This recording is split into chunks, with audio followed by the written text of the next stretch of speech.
जय श्री कृष्णा। राधे राधे। आप सभी का जय एकादशी की शुभकामनाएं। इस साल माघ मास के शुक्ल पक्ष की एकादशी का व्रत 8 फरवरी को रखा जाएगा। इसे जया एकादशी कहते हैं। इस व्रत को रखने से पिशाच योनि से मुक्ति मिलती है।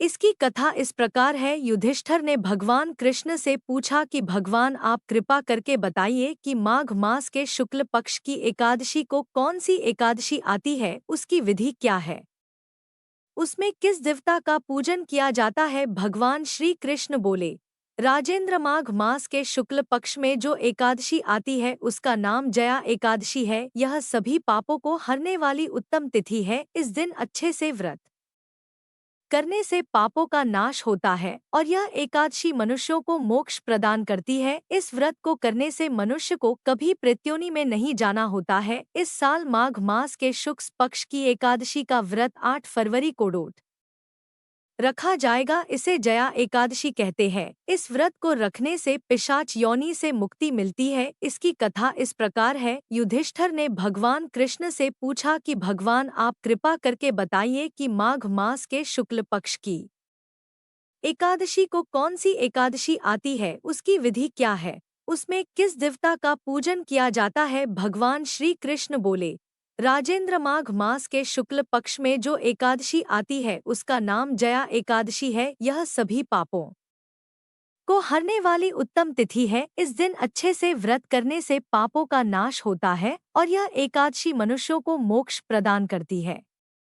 इस व्रत को करने से मनुष्य को कभी प्रत्योनि में नहीं जाना होता है। इसकी कथा मैं आपको सुनाता हूँ। स्वर्गलोक में देवराज इंद्र राज्य करते थे। देवगण परिजात वृक्षों से युक्त नंदवन में अप्सराओं के साथ विहार कर रहे थे। 50 करोड़ गंधर्वों के नायक देवराज ने इच्छानुसार वन में विहार करते हुए बड़े खुशी से नृत्य का आयोजन किया। गंधर्व उसमें गान कर रहे थे, जिनमें पुष्पदंत, चित्रसेन और उसका पुत्र 3 लोग प्रधान थे। चित्रसेन की स्त्री का नाम मालिनी था। मालिनी से एक कन्या पैदा हुई थी जो पुष्पवंती के नाम से प्रसिद्ध थी। पुष्पदंत गंधर्व का एक पुत्र था जिसको लोग माल्यवान कहते थे। माल्यवान पुष्पवंती के रूप पर अत्यंत मोहित था। ये दोनों भी इंद्र के संतोषार्थ नृत्य करने के लिए आए थे।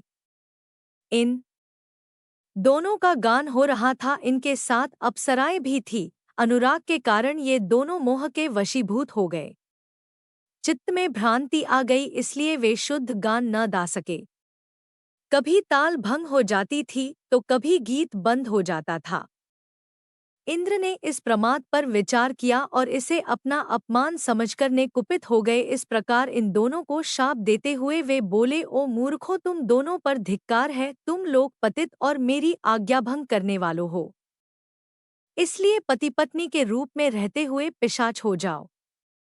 इंद्र के इस प्राकर शाप देने पर इन दोनों के मन में बड़ा दुख हुआ। वे हिमालय पर्वत पर चले गए और पिशाच्योनी को पाकर भयंकर दुख भोगने लगे। शारीरिक पातक से उत्पन्न ताप से पीड़ित होकर दोनों ही पर्वत की कंदराओं में विचरण करते थे। एक दिन पिशाच ने अपनी पत्नी पिशाची से कहा, हमें कौन सा पाप किया जिससे वह पिशाच्योनी प्राप्त हुई है। नरक का कष्ट बहुत भयंकर है और पिशाच्योनी भी बहुत दुख देने वाली है, अतः पूर्ण प्रयत्न करके पाप से बचना चाहिए। इस प्राकर चिंता के कारण वे दोनों दुख के कारण सूखते जा रहे थे। देवगणों से उन्हें माघ मास के शुक्ल पक्ष की एकादशी तिथि प्राप्त हो गई थी। जया नाम से विख्यात वह तिथियों से उत्तम है। उस दिन उन दोनों ने सब आहार त्याग दिए।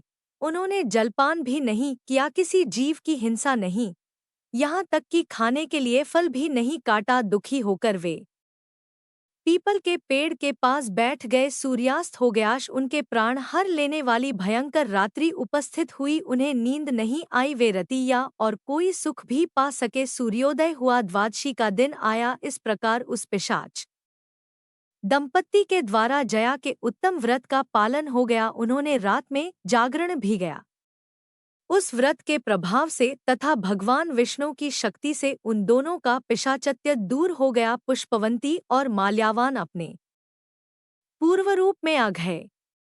उनके दिल में वही पुराना स्नेह उमड़ रहा था। उनके शरीर पर पहले जैसे ही अलंकार शोभा पा रहे थे। इन दोनों मनोहर रूप धारण करके विमान में बैठे और स्वर्गलोक में चल गए।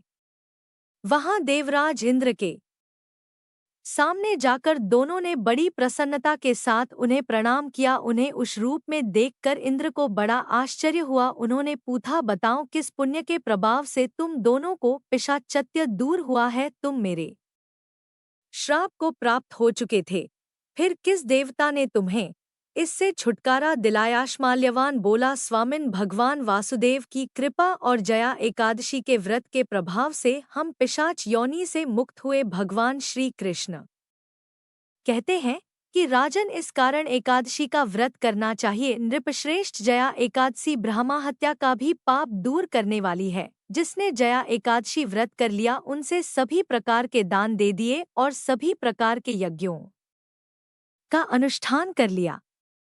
इस महात्म्य के पढ़ने और सुनने से अग्निदोष यज्ञ का फल मिलता है। अब हम लोग तुलसी माता की कथा को सुनेंगे। एकादशी के दिन तुलसी माता की कथाओं को सुननी चाहिए। इसे भगवान विष्णु और माता लक्ष्मी दोनों प्रसन्न होते हैं।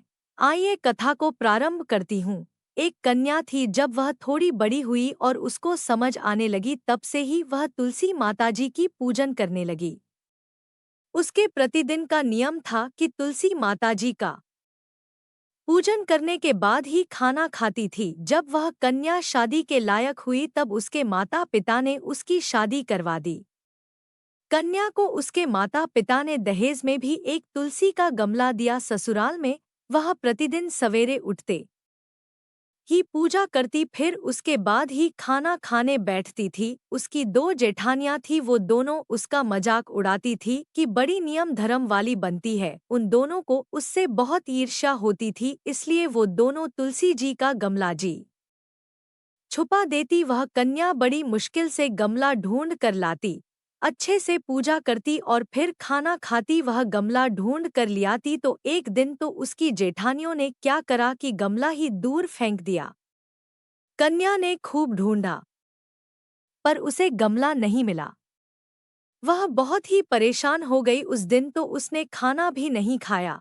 उसका नियम जो था, उस कन्या की सच्ची भक्ति देखकर तुलसी माता उससे बहुत प्रसन्न हो गए और उसके कमरे में तुलसी माता का गमला प्रकट हो गया। अगले दिन सुबह जब वह उठी तो क्या देखती है कि उसके खाट के चारों कोनों पर तुलसी माता का गमला आ गया है। यह देखकर वह तो बहुत प्रसन्न हो गई कि अब मेरी तुलसी माता को कोई चुरा नहीं सकेगा।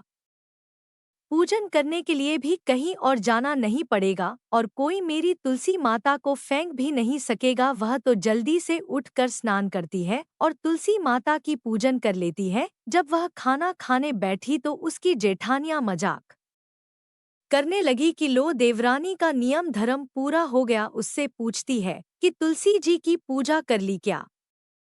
देवरानी धीरे से बोलती है कर ली। जेठानियां बोलती है, कहाँ से कर ली पूजा? गमला तो फेंक दिया था।